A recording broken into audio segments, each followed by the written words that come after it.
Oh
परिहार द्यायचे हे खूप आवश्यक असते.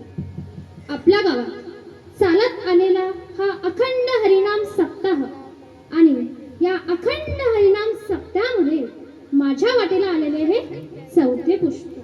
किती वर्ष झाले बरं आपल्या गावचा हरिनाम अखंड हरिनाम सप्ताह चालू आहे? किती वर्ष झाले? 31.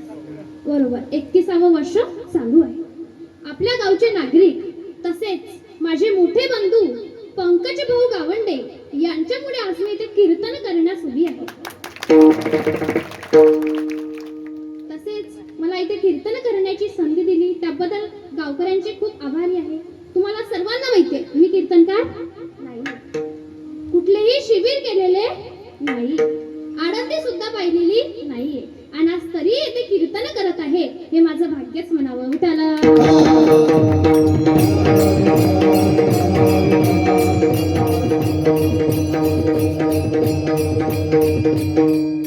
आजच्या प्रस्तुत कीर्तन सेवेकरिता निवडलेला अभंग जगद्गुरु तुकोबारायांचा. असे संत की ज्यांनी 4500 पेक्षा जास्त अभंग लिहिले, असे संत की ज्यांनी त्यांचे अभंग मराठी भाषेत लिहून प्रत्येक व्यक्तीला भक्तीचा मार्ग दाखवला आणि अशा संतांच्या आजच्या सेवेसाठी निवडलेला अभंग आहे.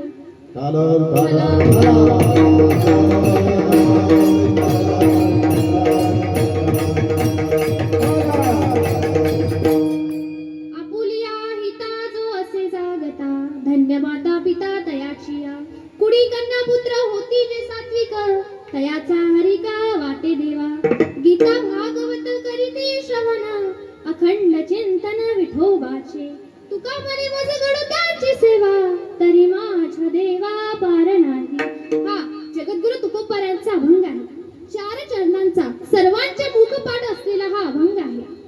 जगद्गुरु तुकोबाराय या अभंगातून सांगतात जो मनुष्य आपल्या स्वतःच्या खऱ्या हितासाठी आध्यात्मिक उन्नतीसाठी जागरूक असतो, सतत सजग असतो, तो खरा धन्य आहे. आणि अशा सत्पुरुषाला जन्म देणारे त्याचे आई वडीलही धन्य आहेत. ज्या कुळात सात्विक सद्भानी धर्मपारायण पुत्र किंवा कन्या जन्माला येते त्या कुळाचे भाग्य उजळते. जो मनुष्य अखंड चिंतन आहे गीता भागवत श्रवण करतो देव त्यांच्यावर कृपादृष्टी करतो. जगद्गुरु तुकोबाराय या चरणात सांगतात मला देवा तुझी आणि तुझ्या अशा भक्तांची सेवा माझ्या हातून घडव विठाला.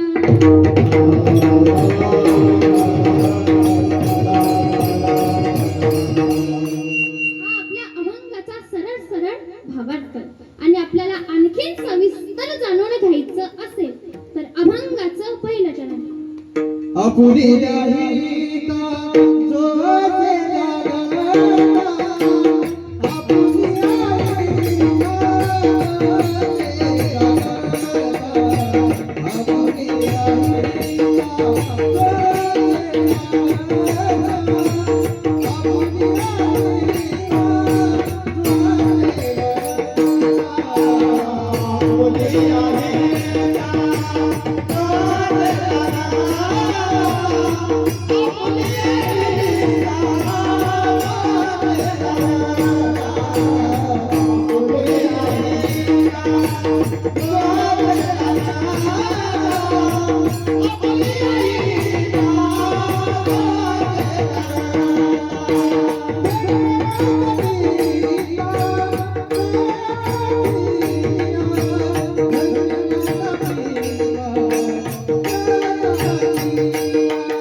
तयाची आपुलिया हिता म्हणजे केवळ भौतिक हित नव्हे.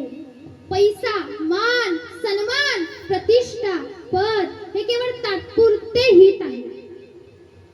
नाहीतर कीर्तनात यायचं, चांगली चप्पल दिसली की पायात घालायची आणि घरी जायचं महाराज, याला हित म्हणत नाही. जायचं दुसऱ्याच्या शेतात आणि आणायचं तिसऱ्याच्या शेतातून वांगी, याला पण हित म्हणत नाही. तर मग खरे हित कशाला म्हणतात?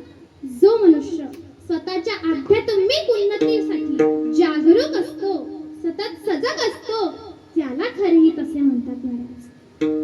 आपुलिया हिता जो असे जागता. जागता म्हणजे काय? जागता म्हणजे आपल्या विचारांवर जाग असते. आता इथे असा एक प्रश्न निर्माण होतो की आपल्या विचारांवर जागा असलेला असा पुत्र कोण? महाराष्ट्राचे आदिदैवत, भूपती, ध्रुपती, पृथ्वीपती, परमप्रतापी, प्रलाप बुद्धिमान, जगविख्यात, विश्ववंदनीय, राजाधिराज, महाराजाधिराज, योगीराज, श्रीमंत योगी श्री छत्रपती शिवाजी महाराज. छत्रपती शिवरायांनी आपले शौर्य, कल्पकता, संघटन, कौशल्य आदी गुणांनी गेल्या अनेक शतके पारंत्र्यात बुडालेल्या महाराष्ट्राला स्वातंत्र्य मिळवून दिले. आज या मातीमध्ये जन्म घेतलेल्या मुलाला विचारावे लागत नाही की छत्रपती शिवाजी महाराज कोण होते, कारण जन्म घेताच इथली माती त्याच्या मनामध्ये शिवरायांचे नाव करून ठेवते. कोण होते शिवाजी? असं कोणतं काम त्यांनी केलं होतं की आज 350 वर्ष उलटून गेले, पण तरीही त्यांच्या नावाचा जय जयकार अख्ख्या जगात होतो महाराज, अख्ख्या जगात होतो. इथल्या लहान लहान मुलांना सोडा, पण इथल्या दऱ्याखोऱ्यांना जरी विचारले ना की छत्रपती शिवाजी महाराज कोण होते, तर ते सांगतात रुद्राचा अवतार तो वाघाचा ठसा होता. अहो रुद्राचा अवतार तो वाघाचा ठसा होता. विचार त्या सह्याद्रीला नाही, विचार त्या सागरीला ना, माझा शिवबा कसा होता, माझा शिवबा कसा तारखाला.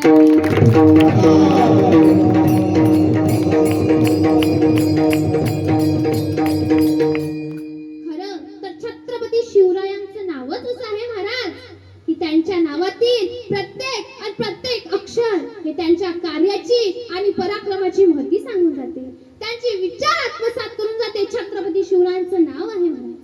छ म्हणजे छत्तीचे बळ असणारे, त्र म्हणजे त्रस्त मोगलांना करणारे, प म्हणजे परत न फिरणारे, ती म्हणजे तिन्ही जगात जाणणारे, शी म्हणजे शिस्तप्रिय, वा म्हणजे वाणीच ते, जी म्हणजे जिजाऊचे पुत्र, म म्हणजे महाराष्ट्राची शान, हा म्हणजे हार न मानणारे, रा म्हणजे राज्याचे हितचिंतक आणि ज म्हणजे जनतेचा राजाच म्हणजे छत्रपती शिवाजी महाराज.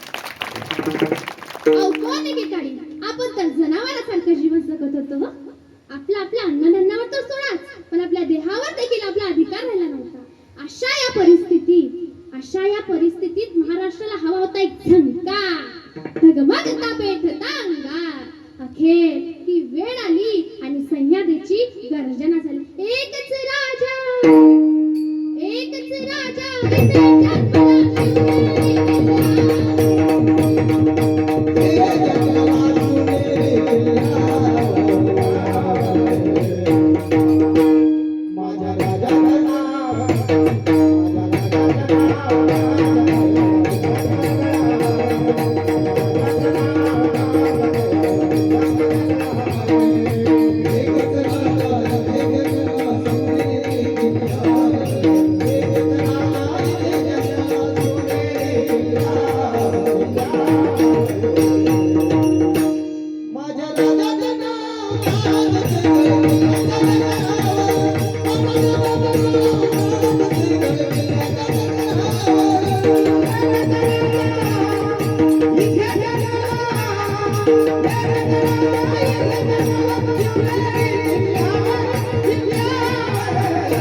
Thank you.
कोणी म्हणतं छत्रपती शिवाजी महाराज काय देव होते.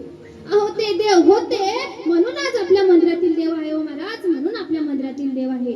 आम्ही तुम्ही कोणामुळं तर त्या राजामुळं, त्या छत्रपती शिवरायांमुळं. लोक शिवजयंती साजरी करतात महाराज. छत्रपती शिवरायांना डोक्यावर घेऊन नाचतात हो. पण छत्रपती म्हणतात का माझी जर जयंती साजरी करायची असेल तर मला डोक्यावर घेऊन माझी जयंती साजरी करा. खरं तर छत्रपती शिवरायांना डोक्यावर घेऊन नाही तर डोक्यात ठेवून शिवजयंती साजरी करा महाराज. डोक्यात ठेवून शिवजयंती साजरी करा. शिवभक्तांनो, आजच्या या युगात खरी गरज आहे ती छत्रपती शिवरायांचा इतिहास जपण्याची, गडकिल्ल्यांचे रक्षण करण्याची, जातीभेद न मानता सर्वांनी एकत्र येऊन कार्य करण्याची आणि त्याला म्हणावी खऱ्या अर्थाने माझ्या राजाची जयंती, त्याला म्हणावी माझ्या शिवरायांची जयंती म्हणा.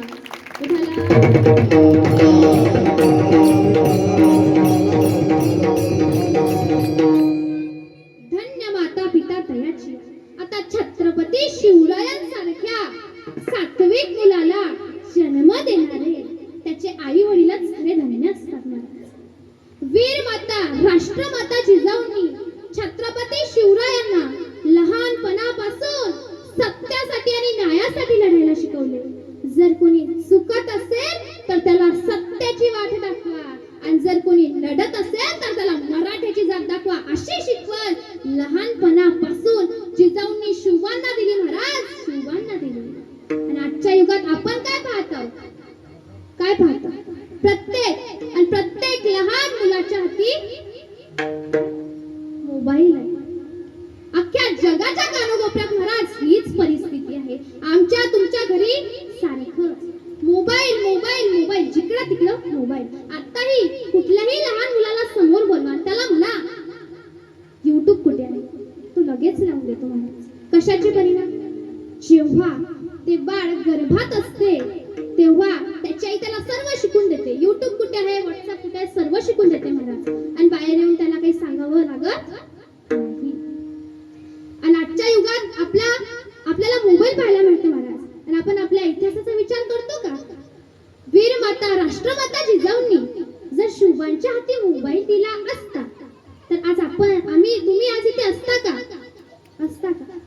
नाही महाराज. मी एक मोबाईलवर गोष्ट सांगतो आमच्या गावची. तुमच्याकडे असे नसतील असं मला वाटते, कारण गावामध्ये आल्यावर खूप सात्विकता पाहायला मिळाली मला. तुमचं गाव खरंच छान वाटलं. तर महाराज एक 15-16 वर्षाचा मुलगा असतो.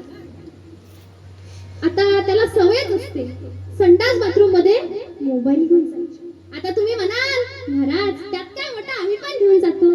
आता महाराज ती सवय असते. तो मुलगा मोबाईल घेऊन जातो. आता रोज जात असेल. तसंच ते एक दिवस गेला. आता गेला आपला सरळच, आला तिकडून वाकडा होऊन.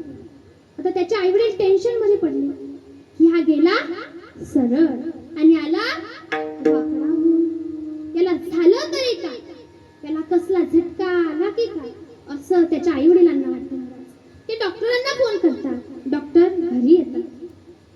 डॉक्टर त्याला चेक करतात आणि चेक झाल्यानंतर म्हणतात त्याला कसला झटका बिटका आलेला नाही. याचं पॅन्टचं बटन शर्टाच्या बटनात गुंतलेलं आहे.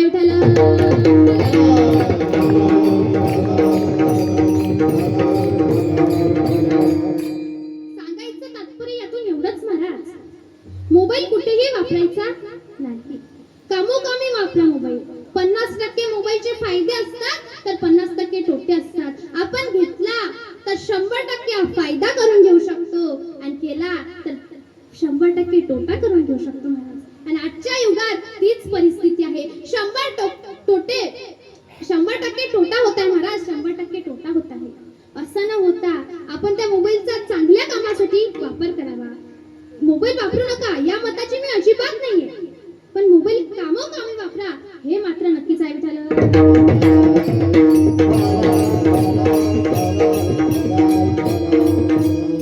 म्हणून मोबाईल हातात घ्यायच्या आधी थोडा इतिहासाचा विचार करा.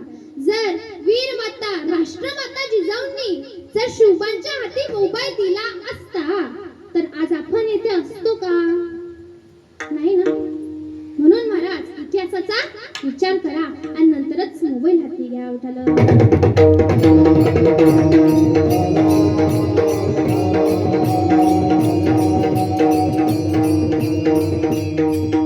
अभंगाचा दुसरा चरण. कुळी गंगा पुत्र कुळी गंगा पुत्र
धर्मपारायण पुत्र किंवा कन्या जन्माला येते त्या कुळाचे भाग्य उजळते महाराज. आता जगद्गुरु तुकोबारायांनी या चरणामध्ये कन्येलाच का प्रथम स्थान दिले असेल? कुणी कन्या पुत्र होती जे सात्विक, कन्येला का प्रथम स्थान दिले असेल? कारण मुलापेक्षा मुलगी बरी, प्रकाश देते दोन्ही घरी. त्यागाची मूर्ती आहे महाराज ती, त्यागाची मूर्ती आहे. बघा, आईला, बाबाला, बहिणीला, भावाला सर्वांना सोडून ती परक्या घरी जाऊन तिच्या आयुष्याची नवी सुरुवात करते ती एक स्त्री असते महाराज. किती मोठा त्याग आहे हो, किती मोठा. बघा आता इथेच बघा, कपाळ त्यांचं असतं पण कुंकू मात्र तुमच्या नावाचं असतं. गळा त्यांचा असतो, मंगळसूत्र मात्र तुमच्या नावाचं असतं. भांग त्यांचा असतो, सिंदूर मात्र तुमच्या नावाचं असतं. बोट त्यांचे, जोडवे मात्र तुमच्या नावाचे. आता मुलाच्या नावामागे नाव तुमचं, पण सांभाळ त्या करतात. आणि तुमच्याकडे आहे का काही त्यांच्या नावाचं? आहे का? आहे का? नाही ना महाराज. म्हणून स्त्री ही एक त्यागाची मूर्ती असते महाराज. म्हणून जगद्गुरु तुकोबारायांनी कन्येला प्रथम स्थान दिलेलं आहे विठ्ठला.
कुणी कन्या पुत्र होती जेसी.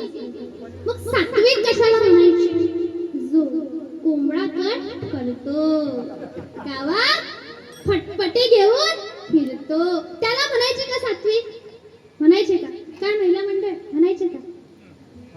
नाही म्हणत, त्याला सात्विक असे म्हणत नाही. मग कशाला म्हणतात?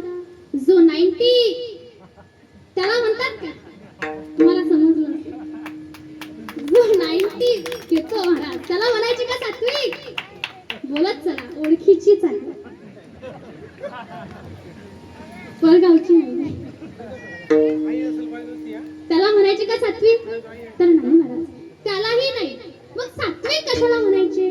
जो संतांच्या संगतीत असतो त्याला सात्विक असे म्हणतात महाराज. संतांची संगत बघा, संगत ही संतांची करायला हवी. संगतीची रंगत होते, रंगतीचा परिणाम होतो आणि परिणामाने आपण जी गोष्ट करतो महाराज ती मुळापासून नष्ट होते. महाराज, मी एक संगतीवरने एक दृष्टांत आहे. बघा महाराज, एक पाटील असतो, त्याच्याकडे 4-5 एकर ओलिताची जमीन असते. तो महाराज असा शेतामध्ये जातो, त्याचा मित्र येतो, त्याला म्हणतो चल आपण पार्टी करू. आता पार्टी कशाची? तो नसतो का तो वर्षाचा शेवटचा दिवस. तुमच्याकडे नाही करत का साजरी? काय पंकज भाऊ, साजरी नाही करत का? नसतील करत, कारण सर्व वारकरी मंडळी आहे. बघा किती छान दिसतात सर्व. एकदा त्यांच्यासाठी जोरदार टाळ्या. तर महाराज, तो पाटील शेतामध्ये गेला आणि त्याचा मित्र आला, त्याला म्हणतो चल आपण 30 बस. त्याला 30 बस असे म्हणतात. तुम्हाला कसं माहित म्हणा महाराज? आमच्या इकडे करतात साजरी.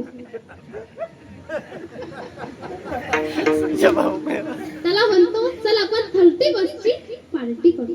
आणि त्याला एवढा फोर्स करतो, हा आधी नाही म्हणतो, पण त्याला एवढा फोर्स करतो की त्याला घेऊन जातो. आता पार्टी एवढी चालते की रात्र होते, पण तो काही घरी येत नाही. त्याची पत्नी विचार करते की लग्नाला 12 वर्ष झाले, आजपर्यंत यांनी एवढा उशीर केला, मग आजच यांना काय झालं असेल? मुलं बाळं वाट पाहून झोपतात महाराज. रात्रीचे 11 वाजतात तरी तो येत नाही. रात्रीचे 12 वाजतात तरी तो येत नाही. रात्रीचा 1 वाजतो महाराज तरी तो येत नाही. ओ रात्रीचे 2 वाजता मात्र तो दरवाजा वाजवतो. त्याची पत्नी दरवाजा उघडते.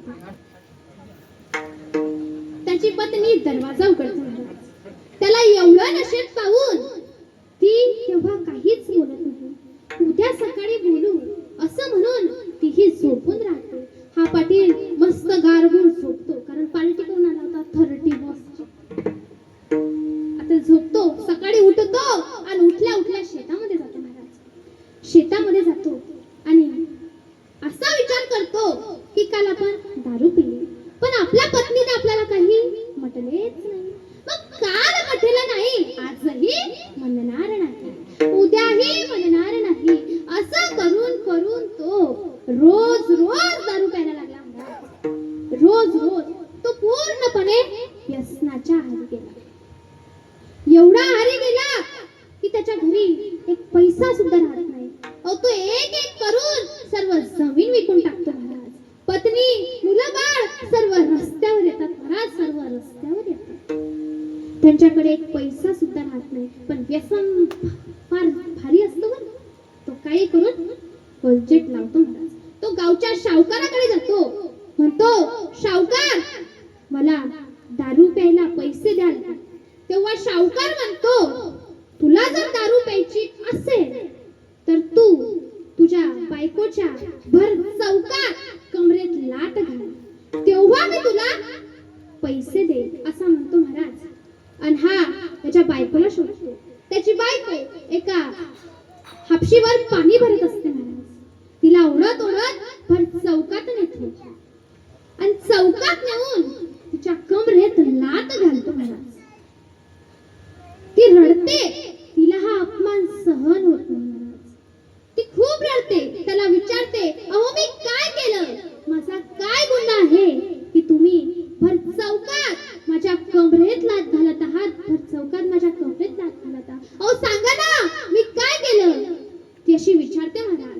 पण तो त्याला तर काहीच सुचत नाही महाराज. त्याला नुसता तो पैसे घ्यायचे आणि अड्ड्यावर जायचा आणि दारू प्यायची एवढंच दिसते महाराज. तो तिच्या कमरेत लात घालतो आणि सावकाराकडे जातो, म्हणतो, सावकार मी माझ्या बायकोच्या कमरेत लात घातली, आता मला पैसे द्या. आणि पैसे घेऊन महाराज दारूच्या अड्ड्यावर जातो आणि दारू पितो. त्याची पत्नी रडत रडत घरी येते महाराज. तिची मुलं बाळ तिला विचारतात, अगं आई काय झालं ग तुला, तू का रडत आहेस आई, अगं आई सांग ना तू एवढी का रडत आहेस. ती महाराज आधी तर शांतच राहते, आधी काहीच सांगत नाही. नंतर हळूहळू ती खूप खूप रडायला लागते महाराज. आणि नंतर सांगते, म्हणते, बाळांनो तुमच्या वडिलांनी भर चौकात माझ्या कमरेत लात घातली रे, भर चौकात माझ्या कमरेत लात घातली. आता मला हा अपमान सहनच होत नाही आहे बाळांनो, सहनच होत नाही आहे रे. एवढं म्हणते महाराज. आपला शेवटचा दिवस म्हणून ती मुलांना काहीतरी गोडधोड खाऊ घालते, गोडधोड करते महाराज आणि मुलांना खाऊ घालते. मुलांना खुशीत घेऊन झोपते महाराज. रात्रीचे 1 वाजता ती उठते आणि उठल्याबरोबर ती घरात पॉइझनची बॉटल पाहते महाराज. पॉइझनची बॉटल घेते आणि गटा गटा पिते महाराज. आणि ते पिऊन खाली तिथे तडपडू तडपडू मरून जाते महाराज. दुसऱ्या दिवशी मुलं उठतात, तिला या अवस्थेत पाहून तिला हलवतात, अगं आई उठ ना, तू का असं झालं, अगं तुला काय झालं, तू हे काय केलं आई, आई तू काहीतरी बोल ना, अगं आई काय झालं तुला, अगं बोल ना अगं आई. दोन्ही मुलं ढसा ढसा रडायला लागतात महाराज. आई तर उठतच नाहीये, आईला काय करू, आईला उठायसाठी मी काय करू ग. ते एकमेकांशी असे बोलतात महाराज. पण आई तर उठतच नाहीये, आईला काय झालं असेल असं म्हणून ते पूर्ण गाव गोळा करतात महाराज. गाव गोळा करतात, रडतात महाराज. बाजूशी मावशी येते, त्यांना जवळ घेते आणि म्हणते, बाळांनो तुमची आई आता मरण पावली, ती आपल्याला आता कधीच दिसणार नाही आहे बाळांनो, कधीच दिसणार नाहीये. ती आपल्याशी आता कधीच बोलणार नाहीये बाळांनो, कधीच बोलणार नाहीये, आता ती मरण पावली आहे असं म्हणते महाराज. आणि ती मुलं ढसा ढसा रडायला लागतात महाराज, ढसा ढसा रडायला लागतात. अहो कशाचा परिणाम, व्यसनाचा. अहो त्या व्यसनाने घर उद्ध्वस्त झालं, एका आईचा एका पत्नीचा जीव गेला महाराज.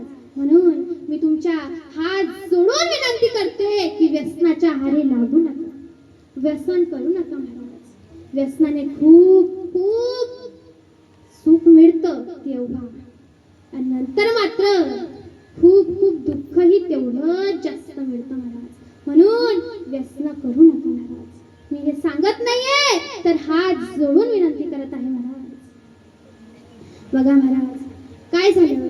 आणि नंतर तो असेच ते दिवस गेले काही. नंतर एक बैलपोळ्याचा सण येतो.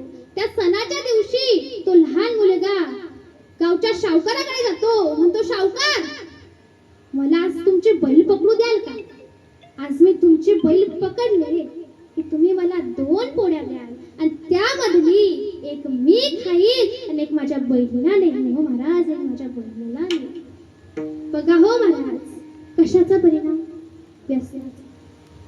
म्हणून संगत ही संतांची कला, संगतीचा रंगत होते, रंगतीचा असा परिणाम होतो की इथे संसार नष्ट झाला. हो महाराज, संसार नष्ट झाला.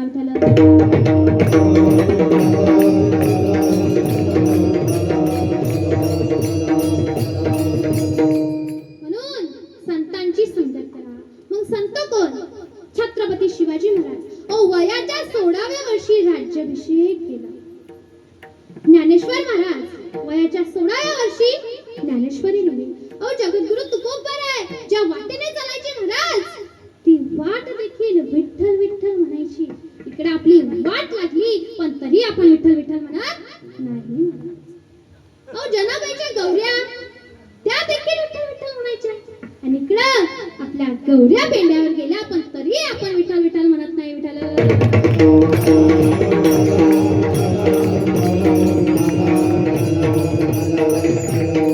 म्हणून छत्रपती शिवरायांचे ज्ञानेश्वर महाराजांचे विचार आत्मसात कर महाराज. आम्ही तुम्ही खूप भाग्यवान आहात जो आपला जन्म महाराष्ट्रात झाला. संतांची भूमी ही महाराष्ट्र म्हटलं जातं. या महाराष्ट्रात असे किती तरी संत आहेत महाराज की त्यांचा जन्म या महाराष्ट्रात झाला. म्हणून आम्ही तुम्ही खूप भाग्यवान की जो आपला जन्म या महाराष्ट्रात झाला. म्हणून तुम्हाला मी पुन्हा सांगते हात जोडून की व्यसन करू नका आणि संगत संतांची करा. नका करू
महाराज हो व्यसन करू नका. मी पुन्हा पुन्हा पुन्हा सांगते की व्यसन करू नका.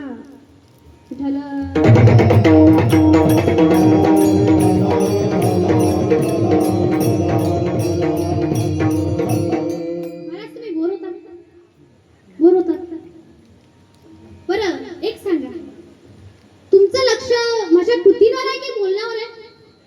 कशावर आहे? बोलत चला बोलणार आहे. बरं ठीक आहे मी एक गोष्ट सांगतो पण त्या गोष्टीवर प्रश्न विचारतो. त्या प्रश्नाचे उत्तर तुम्ही द्यायची. द्याल ना? चालेल? विचारू सांगू गोष्ट. एक मोठा घाट असतो. त्या घाटावर एक ट्रक जातो. तो उंचवर जातो आणि तिथून एका दरीत कोसळतो. दरीत कोसळल्यानंतर त्या ट्रकाचे एकदम छोटे छोटे छोटे तुकडे होतात आणि त्या छोट्या छोट्या छोट्या तुकड्यांमध्ये असा एक लाईट असतो की तो विस्तो बंद होतो. ते का होत असेल बरं? कोणाला काही कल्पना? आता कल्पना हे विचार आहे बरं कोणाची पत्नी नाही ते लक्षात घ्या. काही कल्पना कोणाला? करंट चालू होता. एक उत्तर भेटलं. दुसरं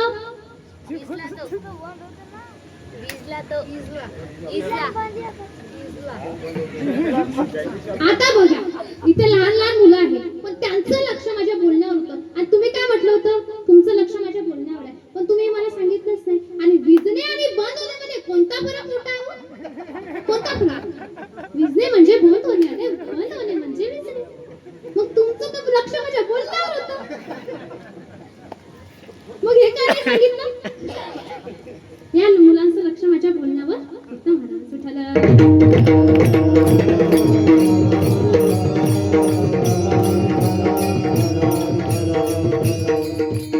आता बघा speak action louder than words. बोलणे हे कृतीपेक्षा श्रेष्ठ आहे महाराज. आता तुम्ही म्हणाल कसं ते सांगतो. आता बघा, आता जर इथे एक विषय असला आणि त्या विषयावर म्हटलं की तुम्हाला जेवढं येईल तेवढं लिहा. कोणी 5 पेज लिहिल, कोणी 6 लिहिल, तर कोणी 7 लिहिल, तर कोणी 8 लिहिल, कोणी 9 10 लिहिल. पण जर तेच म्हटलं मी हा विषय आहे आणि या विषयावर 2 तास समोर येऊन बोलायचं आहे, कोणाला बोलता येईल का? काही मोजके असतील त्यांना बोलता येईल, पण सर्वांना बोलता येईल का? बोलता येईल का? म्हणून कृती म्हणजे बोलणे ही कृतीपेक्षा श्रेष्ठ आहे महाराज. कृती हे सर्वांना करता येईल, पण बोलता मात्र काहीच जणांना. आता तुम्ही म्हणाल आम्हालाही बोलता येते, 2-3 दिवसांनी येतो प्रॅक्टिस करू. तसं जमणार नाही. आपल्या मंगेश, आपल्या ओम महाराजाचं कीर्तन आहे, त्या दिवशी आपल्याला चान्स भेटणार नाही बरं. आपल्याच कीर्तनामध्ये करायचंय. आता इथे समोर येऊन बोलायचंय, बोलता येईल का? म्हणून बोलणे हे कृतीपेक्षा श्रेष्ठ आहे.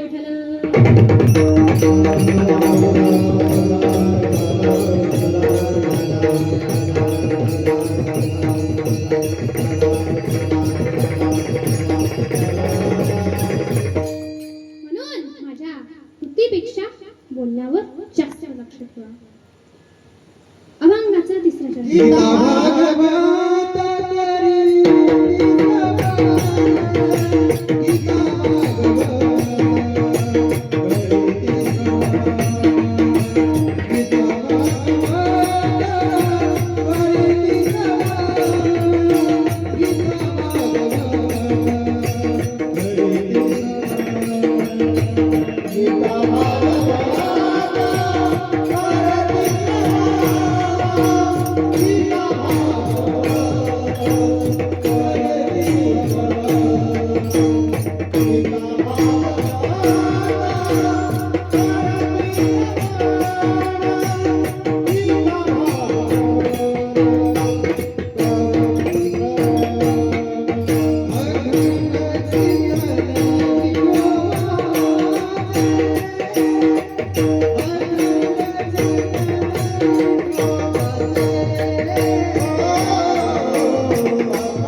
गीता भागवत करीती श्रवण अखंड चिंतन विठोबाचे. आता गीता भागवत अखंड चिंतनाने कशी श्रवण करणार महाराज? एक आजी सकाळी उठते, गीता वाचते. गीता वाचून झाल्यानंतर दिवसभर काम करतानाही विठ्ठलाचे नामस्मरण करते. त्याला अखंड चिंतन असे म्हणतात.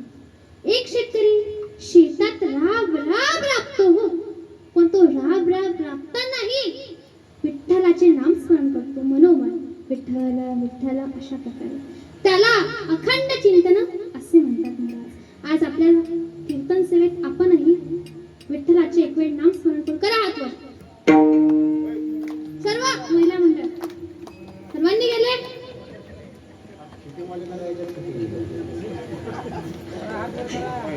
सर्वांनी हात वर वर वर वर वर करा. वर करा करा. सर्वांनी करा. फक्त विनय करा.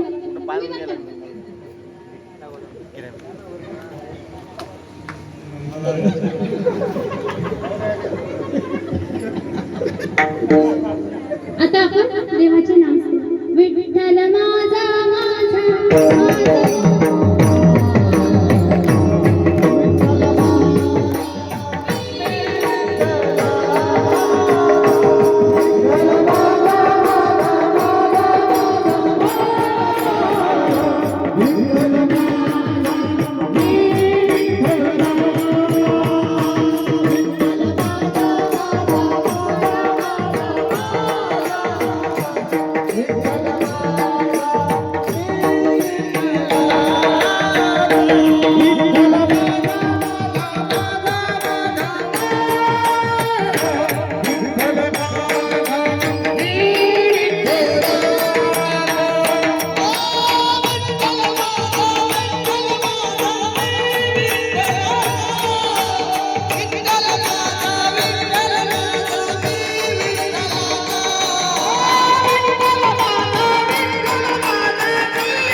आता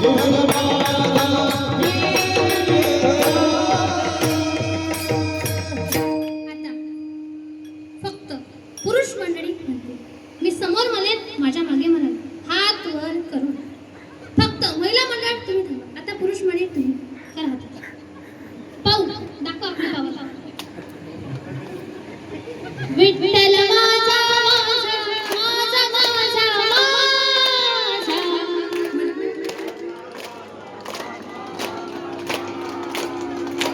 विठ्ठल माझा मी विठ्ठलाचा.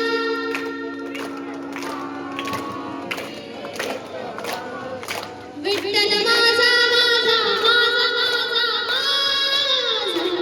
विठ्ठल माझा मी विठ्ठलाचा. म्हणा.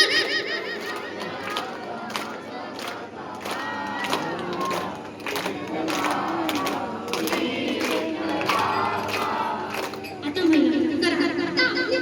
टाकून द्या. आता आवाज वापरत राहिला पाहिजे. करा सर्वांनी. आता मी समोर म्हणते, विठ्ठल माझा माझा माझा माझा माझा.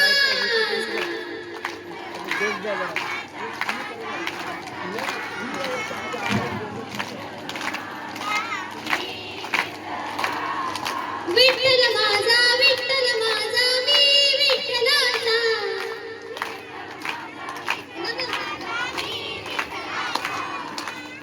विठ्ठल माझा माझा माझा माझा माझा. विठ्ठल माझा मी विठ्ठलाचा. विठ्ठल माझा माझा माझा माझा माझा. विठ्ठल माझा मी विठ्ठलाचा. आता आपण नाम स्मरण, जगद्गुरु तुकोबाने म्हणतात, देवाचे नाम स्मरण केल्याने रिलॅक्स वाटत आहे ना सर्वांना. रिलॅक्स. आता शांत बसा मस्त. विठ्ठल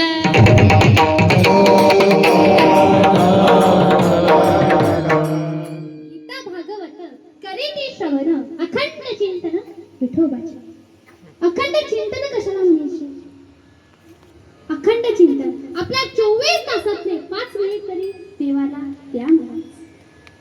अखंड चिंतन हे आपल्या मनोमन आपण कामातही देव शोधू शकतो महाराज. महाराज अखंड चिंतन करण्यात कधीही आळस येऊ देऊ नका. आळस हा माणसाचा शत्रू आहे. बघा महाराज, एका आळशी ब्राह्मणाचा दृष्टांत आहे. एक आळशी ब्राह्मण असतो, तो एवढा आळशी असतो की त्याचे काम देखील नीट करत नाही. असाच एका जागेवर बसलेला असतो. त्याच्या दारून रोज एक महाराज जातात. त्याला असं बसलेलं पाहून त्यांनाही असं वाटतं की बा याच्याकडे पैसे नसतील म्हणून हा असा बसलेला असेल. यांना जर आपण परीस दिला तर हा याची गरिबी श्रीमंतीत पडते असं त्या महाराजांना वाटतं महाराज. आणि ते त्याच्या घरी येतात. त्याला म्हणतात, हा परीस घे. हा परीस मी तुला देतो. हा परीस तू कुठल्याही लोखंडाच्या वस्तूला लावला की ती वस्तू सोन्याची होईल असं म्हणतो महाराज. आणि म्हणतो, मी 1 आठवड्याने परत येईल आणि हा परीस घेऊन जाईल. ते निघून जातात महाराज. आणि हा ब्राह्मण तो परीस घेतो. दुसऱ्या दिवशी बाजारात जातो महाराज. बाजारात जातो. लोखंडाचे भाव जास्त असल्याने तो परत येतो. म्हणतो, एवढे लोखंडाचे भाव कशाला? मग महाराज तो वाट पाहतो. लोखंड उतरायचे, लोखंडाचे भाव उतरायचे. दुसऱ्या दिवशी जातो तरी उतरत नाही महाराज. तिसऱ्या दिवशी जातो तरी उतरत नाही. असं करून करून दुसरा दिवस म्हणून त्याचा आठवडा संपतो. पण ते काही लोखंड घरी येत नाही. त्याचबरोबर ते बोलल्याप्रमाणे ते महाराज घरी येतात आणि म्हणतात, माझा परीस दे. मी म्हटले होते मी 1 आठवड्याने परत येईल आणि हा परीस घेऊन जाईल. याला माहित होते आपण तर सोने बनवलेच नाही. तो महाराजांच्या चरणांशी जातो. म्हणतो, महाराज आणखीन 2 दिवस हा परीस माझ्याकडे ठेवाल का? मी सोने बनवलेच नाही असं म्हणतो महाराज. आणि तरी ते महाराज म्हणतात, मी तुला सांगितले होते की 1 आठवड्याने परत येईल आणि हा घेऊन जाईल. आता नाही ठेवणार तुझ्याकडे. तू किती आळशी आहेस रे. तुझ्या दारात आलेली लक्ष्मी तू हाताळली आहेस. तू कधीच यशस्वी होऊ शकत नाही. तुझ्या दारात आलेली लक्ष्मी तू वापस पाठवलीस. असा कसा रे तू आळशी. आणि एवढं म्हणून निघून जातात महाराज. हा आळशी ब्राह्मण तसाच बसतो पुन्हा त्याच्या स्थितीत. महाराज, आपण आपल्या दारात आलेली लक्ष्मी हाताळली. कशामुळे? आळसामुळे. म्हणून आळस कधीही करू नका. त्याचप्रमाणे या ब्राह्मणाने आळस जर नसता केला तर तो या गरीब येऊन कितीतरी मोठा श्रीमंत झाला असता महाराज. म्हणून आळस करू नका. आणि आपल्या आयुष्याचं जर सोनं करून घ्यायचं असेल तर एकमेव परीस म्हणजे आपला वारकरी संप्रदाय आहे. विठ्ठल.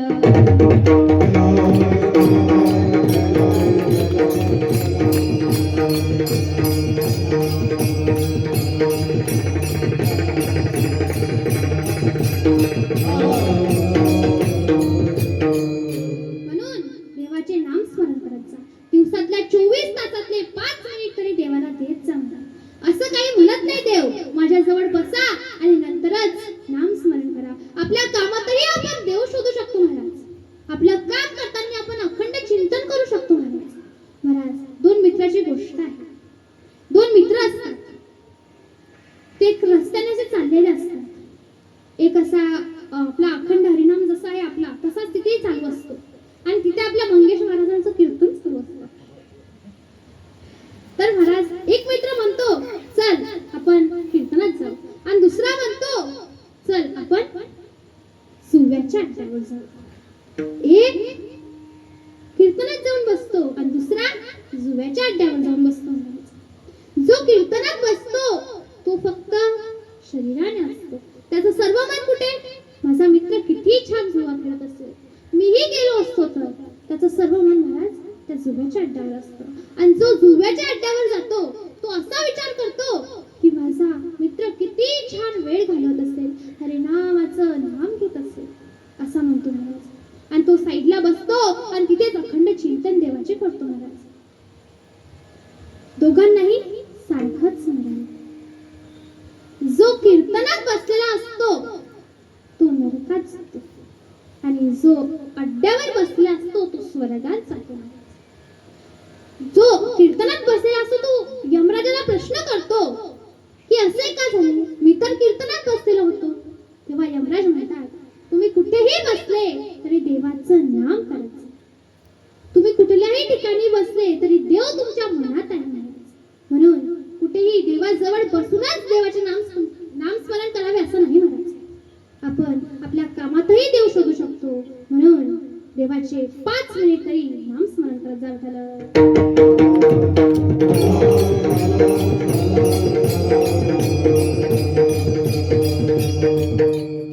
जो मनुष्य अखंड चिंतनाने गीता भागवत श्रवण करतो देव त्यांच्यावर कृपादृष्टी ठेवतो महाराज. अभंगाचं 4थं चरण. तुका म्हणे माझा घराची देवा. तुका म्हणे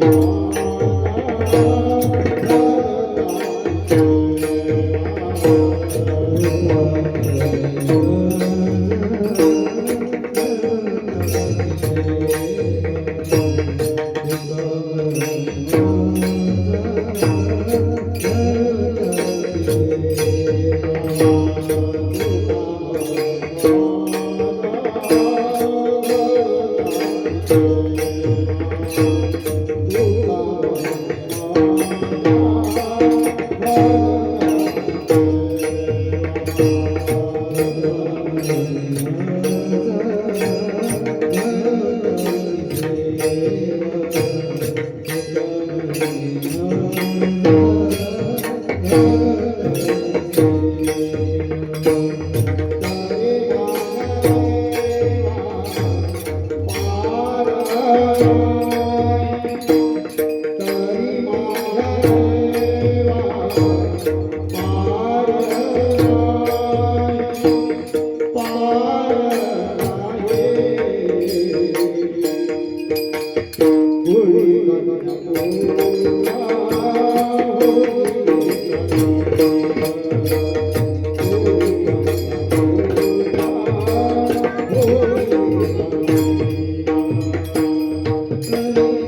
तुका म्हणे माझं घडवत्यांची सेवा तरी माझ्या देवा कारण नाही.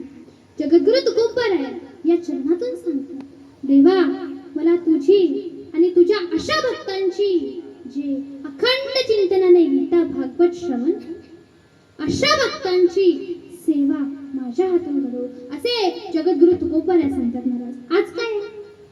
आज काय आहे? रविवार आहे हे मला माहिती आहे पण त्यासोबत काय आहे? असं वाटतं यांना एकादश आहे. बरं किती जणांना एकादश आहे? खरं खरं बोला, खोटं बोलायचं. एकादश आहे नक्की आहे का? बायांना नाही की काय? म्हणा आहे, बोलत चला. आधीच सांगितलं ओळखीचीच आहे. अनोळखी गावातली तर काही नाही आहे ना सर्वांना, म्हणजे महिला मंडळांना इकडं काही आहेत काही नाही. तर महाराज दिवसभर चरा पण एकादशी करा. तर महाराज असो आपण आपल्या अंगावर जगद्गुरु तुकोबारा म्हणतात तेव्हा मला तुझी आणि तुझ्या अशा भक्तांची सेवा माझ्या हातून घडव असे जगद्गुरु तुकोबारा या चरणातून सांगतात महाराज.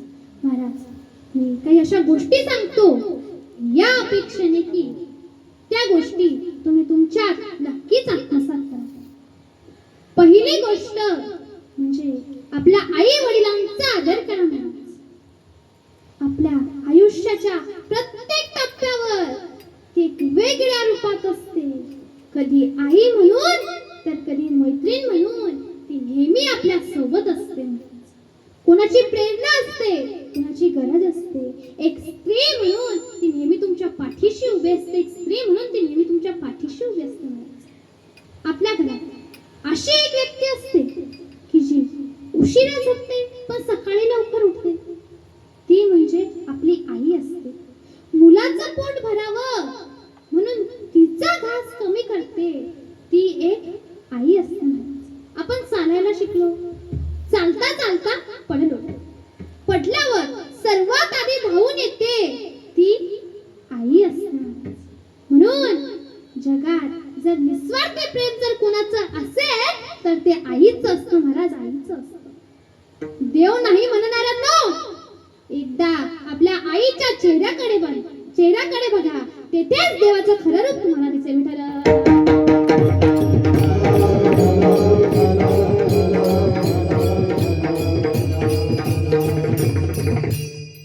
त्याचबरोबर बाबाचे कष्ट, आईचं प्रेम अनेकदा दिसतं पण बाबाचे कष्ट दिसत नाही. आई ही आपल्याला घरात आपल्यासाठी तळमळ करते पण बाबा उन्हात पावसात बाहेर आपल्यासाठी कष्ट करतात हे आपल्याला कधीच दिसत नाही.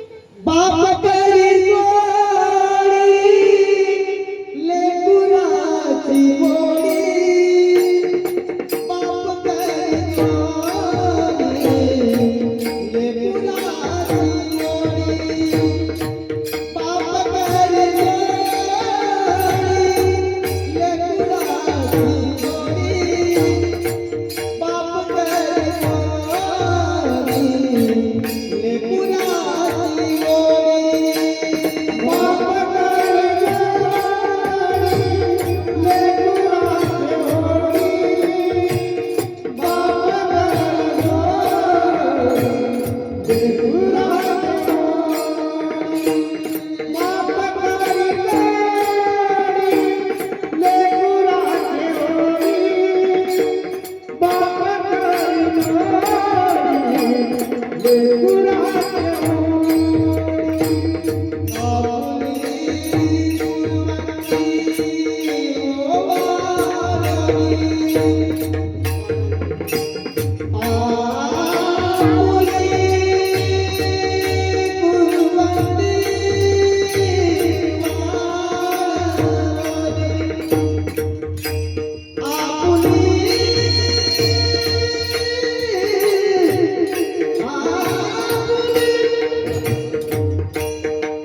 आई ही प्रेम असेल तर बाबा हे आधार असतात.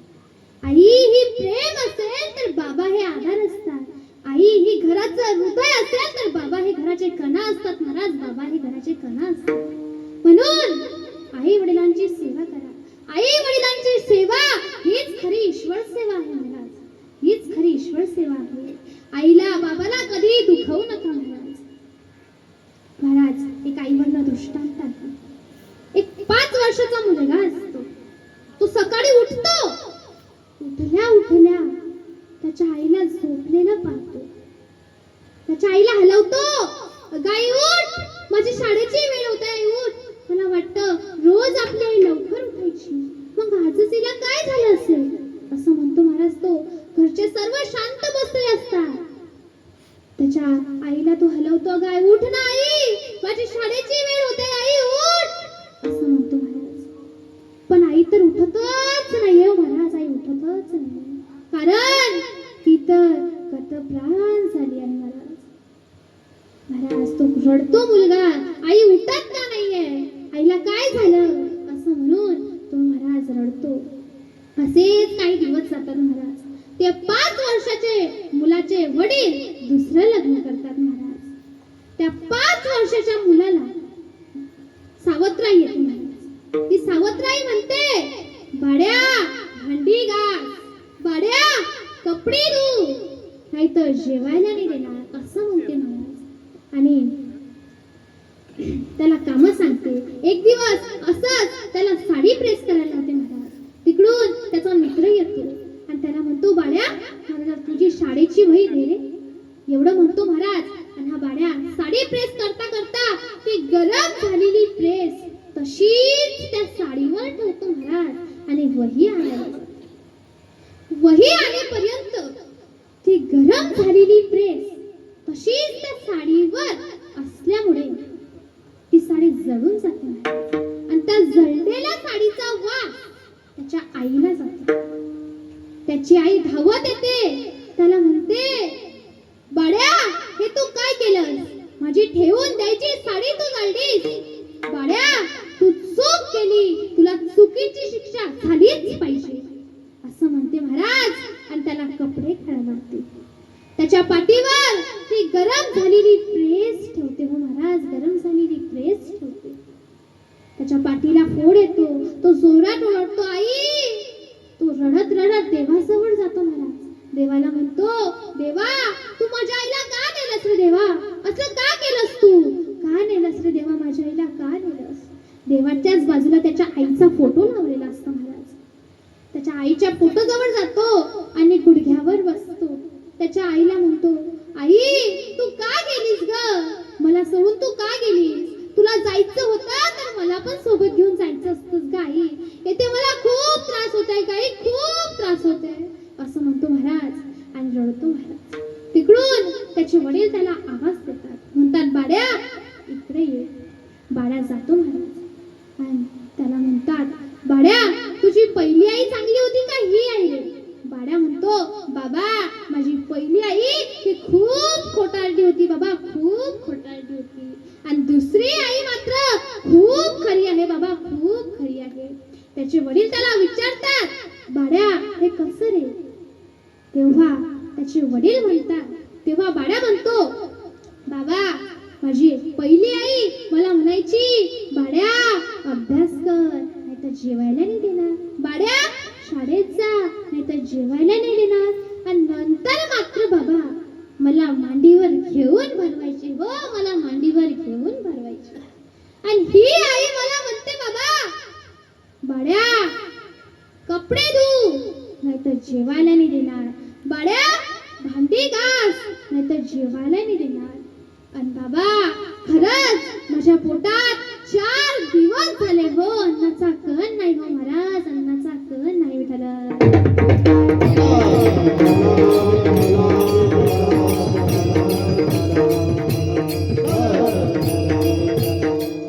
म्हणून आई वडिलांची सेवा करा महाराज. ज्याला आई नाही त्यालाच याची किंमत असते बरं का. आईचा बाबाचा आदर करा महाराज, आपल्या गुरूंचा आदर करा. आई ही आपल्याला जन्म देते, पण गुरु हे आपल्याला ओळख देतात हो. कसं जगायचं हे आपल्याला गुरु शिकवतात. म्हणून गुरूंचा आणि आई वडिलांचा आदर करा महाराज. विठ्ठल.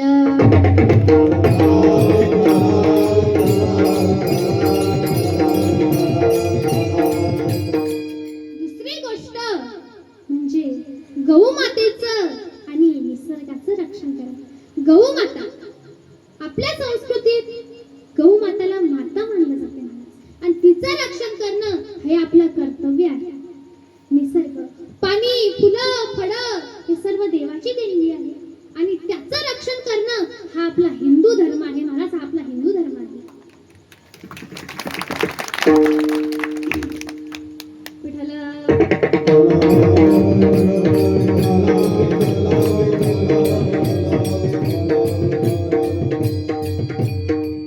तिसरी गोष्ट, कोणाला दुखवू नका महाराज. ज्याप्रमाणे आपल्या पायात काटा टोचला की वेदना होतात, त्याचप्रमाणे आपले शब्द दुसऱ्याच्या मनाला लागले की तेवढ्याच वेदना होतात महाराज.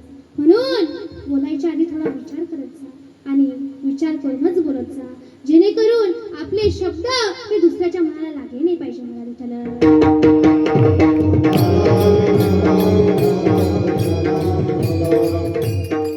चौथी गोष्ट, व्यसन करू नका.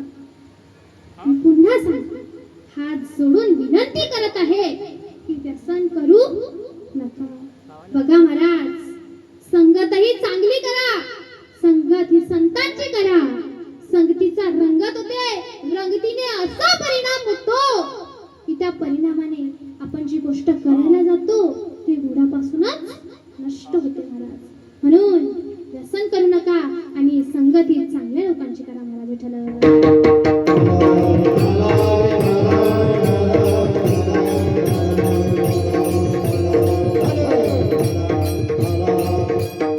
पाचवी गोष्ट म्हणजे देवाचे नामस्मरण करा.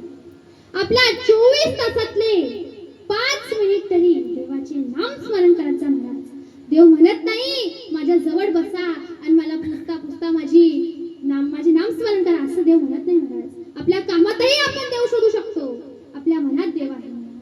म्हणून आपण कुठेही असताना 5 मिनिट तरी देवाचे नामस्मरण करत जा महाराज. विठ्ठल.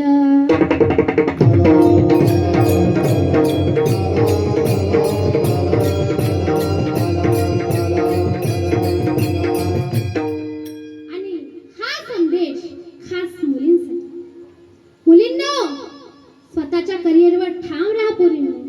कारण तुम्ही जर आज त्याच्याकडे दुर्लक्ष केलं तर उद्या नवऱ्याकडे एक एक पैशासाठी हात पसरावा लागेल. म्हणून आपल्या स्वतःच्या करिअरवर लक्ष द्या मुलींनो. मुलींनी जगायचं ना तर झाशीच्या राणीसारखं जगायचं म्हणाल. मुलींनी जगायचं तर झाशीच्या राणीसारखं जगायचं. कोणाची ताकद नाही झाली पाहिजे बोट दाखवायची किंवा वाईट साईट शब्द बोलायचे नाही. म्हणून मुलींनी स्वतःच्या करिअरकडे लक्ष द्या मुलींना. आणि हे खास मुलांसाठी. मुलंही काही कमी नाही, शिवरायांचे मावळे आहेत मुलं. अच्छा, एवढ्या मोठ्या हरिनाम सप्ताहामध्ये सर्वात महत्त्वाचा वाटा हा तरुण मंडळीचा आहे. म्हणून त्यांच्यासाठी एकदा जोरदार टाळ्या द्या. विठ्ठल.